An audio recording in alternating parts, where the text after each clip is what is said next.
Cover show, BMoreNews.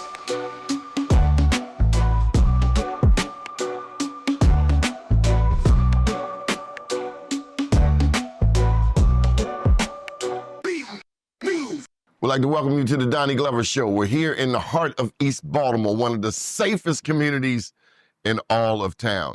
We want you to stay tuned for a very informative show. We're here live at the Fulton Bank. Stay tuned. Donnie Glover Show, BMoreNews.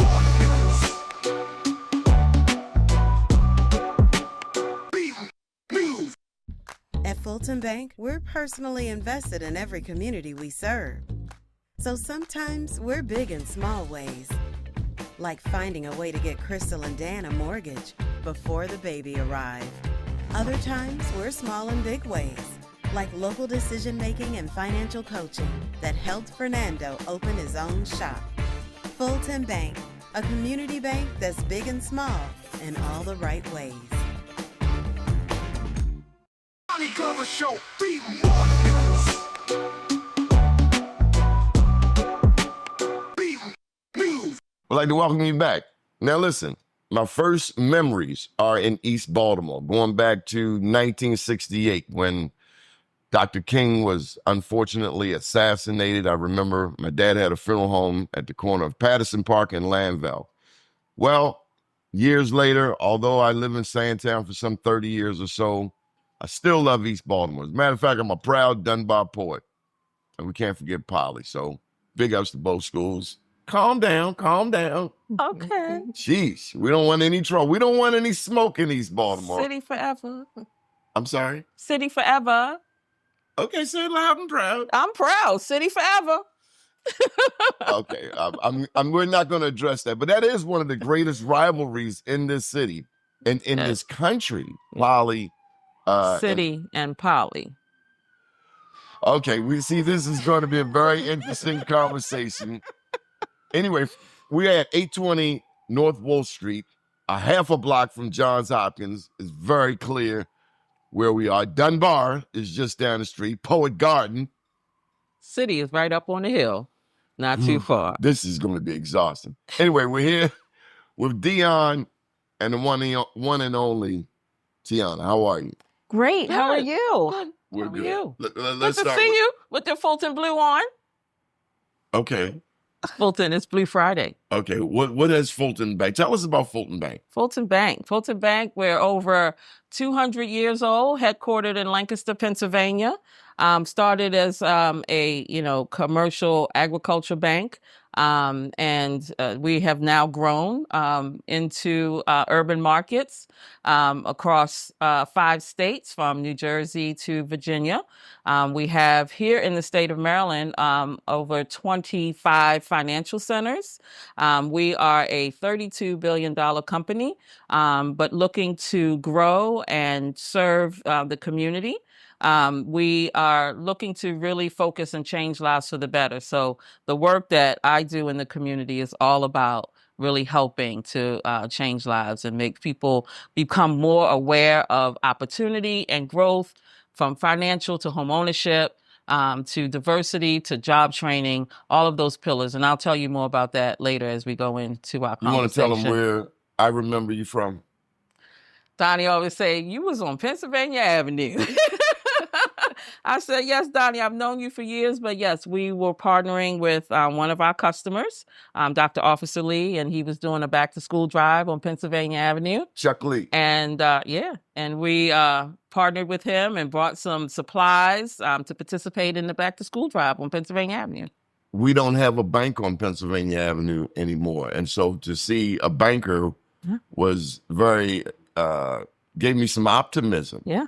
Yeah. So often the inner city is lacking. Right. People won't invest. They say we can't Right. support big box stores, but that's not true. We support big businesses, particularly when they come. Although we do have our challenges. Yeah.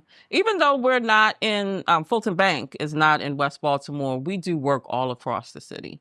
And yes, it's important to have that bank in the community, right? But it's lacking, but we're there to help and support in any way, right? I will go with you wherever you need me to go to help support the community. Good stuff. Yeah. Now, Tiana, Yes. are you the president of Fulton Bank? No, not yet. I love it. Not Nothing yet. like sitting next to a bank president. Well, vice president of business banking. And how did that come about? Okay. Fulton, we made the decision to impact the lives in a positive way of small businesses because we feel as though that segment is not really being supported enough in the community. So we started a new program called Business Banking, and I'm on the startup team, and we're going to support and provide access to capital to businesses with revenues between $1 million and $5 million. Okay, now, Tiana, you're not hesitant to go into the community either. No, I'm everywhere. You'll see me with Dion. You'll see me by myself. We just love what we do here. We really love supporting the community and providing access to capital. Okay, and now I initially met you down at the Harbor Bank, so I don't want to get in any trouble with Joe Yes. Haskins, but you found advancement and opportunities here at Fulton. I did. I loved my time at Harbor Bank. They are a great group of people that also do a lot for the community, but, mission driven and being with Fulton Bank it's really been a great opportunity for expansion and growth. Okay, on Saturday, January the 4th of this year, 2025, what were you doing? I was receiving a very prestigious award from Mr. Doni Glover here, the Black Wall Street Award. And, it's really nice to be recognized. And Doni has given this award to so many people.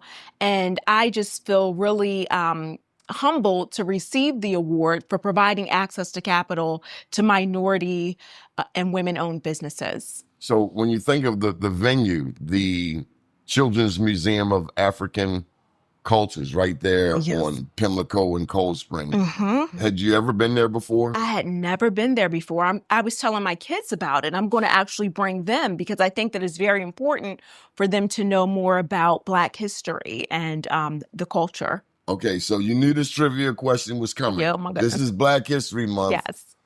Who's your favorite Black woman in business as of now? That would be Maggie Walker, of course. Definitely Maggie Walker. Just with her being a pioneer, being the first Black woman president of a bank and the first Black woman to own a bank, that's really inspiring. And that's really given a lot of motivation and it really makes all women feel that they could be successful in business, not just business, but finance and banking as well. So she's very motivational. Is it tough this is Black History Month, no question that the political landscape is full of questions from Washington, D.C. and the White House. Is it tough, and not to make light of it, but is it tough for Black women in banking? It can be. It can be tough for Black women in banking. And but I think it's where you are, what level you are in banking and where you aspire to be. So, the challenges can present itself in those levels. And so, but if you have the right people in your corner to help guide you and direct you and develop you, that some of those challenges and the barriers can fall to the side. But how did you get into banking? Oh boy, I got into banking through my sister. Actually, she worked for Norwest way back in the way in Columbia. I had just had my daughter and I wasn't working, and she was like, "You want to come and work?" And so I started in the mailroom at Norwest. Ryland Mortgage was also in that same building, and I worked my way up. And the day that I started with Norwest was the day that Wells Fargo acquired them. So I was starting with Wells Fargo and I started in compliance. I actually am not the traditional banker. I've never been inside of a branch working. I did behind the scenes work, but I spent 12 years at Wells Fargo doing compliance work and doing a lot. And that's how I got into banking. I really didn't see any challenges through there, but because I was always a learner and I've always put myself out there and I wanted to know different things. So if you have that mentality and that openness to learn, and you have the right people with you to help guide you and direct you, you'll find it a little bit easier to get where you want to be. And so as Black women, we're strong-willed, and we are open to learning and growing, and just having the right people in our space can help us get there. Tiana, how important is it that we educate our children on banking? You have young people. At what point did they have a bank account? Oh, wow. They had a custodial account, I guess, when they were about 3. Yeah, about 3 years old. It's so important to teach your children about money, savings, the value of money at an early age, because unfortunately, money is power. Having good credit is power. And I believe that, African Americans, we really don't earn really significantly less than other races, other cultures, but a lot of times it's the lack of knowledge of what to do with the money. That can really put you behind. If you have credit, that is not strong or good credit, you're going to be paying, high interest rates. And so that just puts you into a spiral of not being successful. And can I just add that that's one of the things that we do here at Fulton. For me, prior to coming to the bank, financial education was one of the biggest things that I did. I worked with a nonprofit and I managed the program. And I educated over 7,700 kids in 1 year. Okay, well, take a minute and tell people how they can boost their credit score from 650 to 750 in 1 year. In 1 year? Yeah. We have a partnership with Operation Hope. Operation Hope is a nonprofit organization that provides financial education to adults and youth in the community. And we have a financial well-being coach that you can work with one-on-one to help you increase your credit score, create a budget, create a savings plan. And working with that coach, all free to the community, will help you increase that credit score sometimes in 6 months or to a year, depending on where you're starting from. How does one start that? Reach out to me and I can connect Tell them how to reach you. You can reach out to me, Dion Waldron McNeil at Fulton Bank, D. Waldron McNeil at fultonbank.com, and I can connect you with our Operation Hope coach. Okay. That's good stuff. We're going to take a pause and come back. We're talking with the Fulton Bank right here at 820 North Wolf Street here in historic East Baltimore. We love East Baltimore. Go Dunbar Poets! Woo! I'm going to fight with you about Dunbar. I wanted to go to Dunbar. City all the way up the top. I know, but Dunbar wouldn't accept me, so I ended up at City. Why wouldn't they accept you? I don't know. I want to be in the nursing program. I'm like, what? Okay. Johnny Glover Show, BMoreNews. BMoreNews. At Fulton Bank, we're personally invested in every community we serve. So sometimes we're big in small ways, like finding a way to get Crystal and Dan a mortgage before the baby arrived. Other times we're small in big ways, like local decision-making and financial coaching that helped Fernando open his own shop. Fulton Bank, a community bank that's big and small in all the right ways. Johnny Glover Show, BMoreNews. BMoreNews. We're back to the Donnie Glover Show. Listen, we have the one and only Cheryl Washington Esquire. This lady comes not just with the goods, professionally, academically, but also she's got some family roots. Tell us about your mom. Let me tell you, if we don't mention Dr. Hattie, I won't be able to walk outside this door. Well, first of all, I just want to say thank you, Doni, because she thinks the world of you too. So, and I appreciate the fact that we always do have to start with our roots. And so my mom is Dr. Hattie Washington. She was former assistant superintendent for Baltimore City Public Schools, worked at the Maryland State Department of Education, retired as the first female vice president at Coppin State University, and started in her spare time a home for young boys in foster care. Spare time. In her spare time. Spare time. Ministry. I know. A whole business. A whole business. A nonprofit that I ran for the first 6 years. Yes, you did. And At Coppin. yep, exactly. We now have an endowment scholarship fund at Coppin for foster children who want to go to college. So my mom's legacy runs long and deep in Baltimore City, and I'm just so proud of her. Did you want to be a part of that? Was your arm twisted, or was it like, let me go ahead and get it done because I will never? You about to pull out some family secrets? No, just kidding. Well, I will say my undergrad degree was in mass communications, broadcast journalism. So I thought I was going to be an anchorwoman. And then my mentor said, well, you should go to law school and get a second degree. And at that time, my mom was working on her PhD and my sister was in medical school. So I kind of felt the pressure that I needed to do something else. So went to University of Maryland. But good pressure. Good pressure. I think they call it stress. It's EU good. stress. That's right. It was good pressure.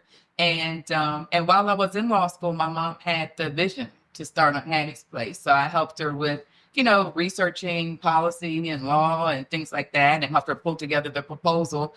And I didn't want to be the executive director, but I was volunteering. I had a clerkship with Master Miriam Hutchins over in Circuit Court for Baltimore City, studying family law. And the board had hired another director who didn't work out. And two of her board members, her close confidants, without her knowing, came to me and said, would you mind taking a leave of absence and come in and helping out while we find a new director? And I said, okay, about 3 weeks, 4 weeks? And they're like, yeah, about that. Well, it turned into 6 years. So, and over those 6 years, we had 3 expansions. We started serving young men just from the age of 8 to 12. 8 to 12. And then when we saw that, well, it makes no sense for a young boy. He's established relationships. He's in a stable home, doing well in school, but he should have to leave and go to another group home just because he's aged out. So we applied to the state and we're able to expand our age range to go from 8 all the way up to 18. So we were able to reunite siblings. We were able to get kids in private school. We were able to get both kids in college. And so that organization ran from 1997. We got our first kid Valentine's Day of 1997. And it ran all the way through 2020, 2017. So for 20 years, we have served hundreds of young men who still call me Aunt Cheryl. And my mom was Aunt Hattie. So it was Aunt Hattie's Place.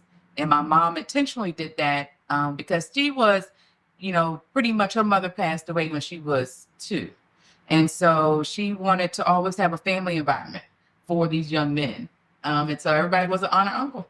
And so, yeah, I'm very proud of that time. Very rewarding, very challenging, but very rewarding. I learned so much working there that brought me to EBDI. I was going to ask you, and not only EBDI, we are in the Fulton Bank. You are a board member. I am a proud. Did you picture this? Never. Everything that's happened in my career, I have to say, was not what I intended. It was God had an ordained, destiny for me.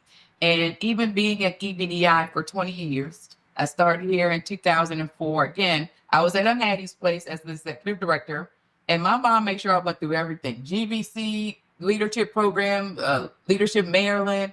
And I was in a nonprofit executive director program for nonprofit executive directors. And Ruth Ann Norton, who now runs Green and Healthy Homes, it used to be the Coalition to End Childhood Lead Poisoning.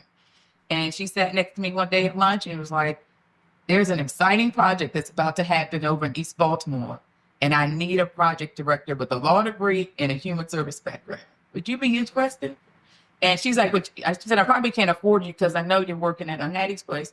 And I'm thinking, I'm working at this small nonprofit for my mom. And so met with her, learned about it. And I'm not going to lie, I did have to pray about it and think long and hard about it because of the history of EBDI and what we were doing. And as it is, my grandmother was one of the families to be relocated from this project area. And let me tell you something, she was excited about the whole opportunity. And I talked to her and she said, I definitely need to come. What does that mean for you? I mean, here in East Baltimore, this is tight knit. It's family. There's a certain code in East Baltimore. You've dealt with the community leaders. It's very in your face. You know where they stand. I'm thinking of some of the powerful people around it. B. Gaddy's history, the B. Gaddy Center around the corner, the Men's Center, Johns Hopkins, this icon of an institution. So you've got to navigate the everyday person, as well as the board members, as well as the Hopkins president, all of them, as well as the mayor, city hall, and let alone the stigma of other Black people. Yeah. Doni, you are hitting the nail on the head. Like I said, I think my time at Unhatty's place, where I had to deal with all types of personalities, emotional behavioral problems. I had to go present down at General Assembly, to get a bond bill. I had to interface with our elected officials. My mom made sure I did public speaking. I had to plan galas and fun. So my mom made sure that I was prepared. And I have to give my dad credit too, who was a Navy vet. And we lived overseas. And so I've had to, as a child, deal with all types of diverse people, right? People who may not like you, people who may, love you, people who are going to be in your face. And thankfully, my personality allows me to, deal with conflict. Not only my personality, I have to really say my faith, right? Because at the end of the day, I do believe and know whose child I am. Not only biologically with my mom and dad, but my faith tells me that no weapon formed against me is going to prosper. So that has served me well over the course of time, and I think I'm a people person, and I try to respect everybody the same. I don't care if you are the president of Johns Hopkins, who who's been very supportive, all the way to we have a great clean and green team who is made up of local residents, and they are just as important to me because they serve a very important need. And so that's been my approach. My mom has always taught me that. I gotta ask you this. Mm-hmm. Okay, maybe I didn't tell you the whole truth. I'm gonna throw you a curveball. Okay. When I look at some of the institutions around, and this has nothing to do with your work at EBDI, but I'm looking at the Black community nationally, locally. I'm 59. I turned 60 this year. I try to make it my business to reach back to those behind me. Wow. I'm working with this one organization, and the challenge is getting the older people who are older than me to work with the younger people, younger than me. The older people have this view of the young people, and the young people have this view of the older people. How do we bring us together? First of all, I think we need to listen. And we need to listen to both groups, right? Because I think the needs of our seniors are one thing, and the needs of our young people are the other. And I think the more we listen and we seek understanding, I think that creates the opportunity for us to work better together. Now, I have to give credit to Nia Redmond, who is the founder of the East Baltimore Historical Library, which is housed right in Eagle Park on the campus of the East Baltimore Community School. She does some fantastic intergenerational programs, from their quilting session. She right now is doing a genealogy project, which we funded through a digital equity grant to help young people learn about their ancestors and track their family tree. I'm on the board for the East Baltimore Community School, so Henderson Hopkins, our pre-K to 8th grade school. So I think as adults, it is our challenge and our mission to make sure that we reach back in every way that we can. Now, everybody shouldn't be in the school. Everybody shouldn't do that. But there's always ways that you can be supportive. So we also have, I'll mention the project or real estate development project that we built was the senior housing in our project area called Parkview at Ashland Terrace. And having seniors in our community right next to another affordable housing, this more workforce family, that also creates opportunities for seniors to be out in the park that we have. We have a beautiful 5-acre park. We've had community markets in the park. And so we try and create opportunities for intergenerational interaction. We got a minute left. You got to tell them about McFadden Park. So McFadden Park is not in Eager Park, but it is right north. And what I will share about Senator McFadden, who is a wonderful, he was a wonderful supporter of EBDI. He was a wonderful friend to my mom. And I think the park is just a small testament to the champion he's been of East Baltimore over the years. And I was just delighted to hear that he was honored in that way. And like I said, he was the strong supporter of EBDI. Now, he made sure he held us to the fire, like for our economic inclusion efforts, the Community Reinvestment Fund that we still desire and plan to stand up. He was right there advocating, but also encouraging us to do the right thing. Listen, we wanted to give you a taste of East Baltimore. There are others we could bring on, like Leon Purnell, like Cynthia Brooks over at the B. Gaddy Center. Just nothing but love, especially for Dunbar High School. I think of Coach Bob Wade. I think of Julia B. Woodland. I think of, who else? I mean, it doesn't get much better than that 83 class. National champions, Muggs, Russ, so many others. But I hope you've enjoyed the show. We'll be back for our closing comments right here on the Donnie Glover Show. Donnie Glover Show, BMoreNews. BMoreNews. We'd like to thank you for tuning into the Donnie Glover Show. Special thank you to Mr. Rondi Griffin. Do check out my books and do subscribe on YouTube, youtube.com/Donnie Glover. We're also on TikTok, Instagram, Facebook, and LinkedIn. And before we close out, we've got to get one more thing from Cheryl. Well, I just wanted to, first, I just wanted to thank EBDI has had a great staff over the years. And for the last year or so, we've had a small team that has positioned EBDI to have some exciting projects that are about to take place. We were awarded some federal and state dollars. It's going to allow us to do a major public roadway infrastructure project, going to redo the streets, sidewalks, streetscape lighting, and the southeast section of our project area. And then we also have 2 projects that are about to break ground.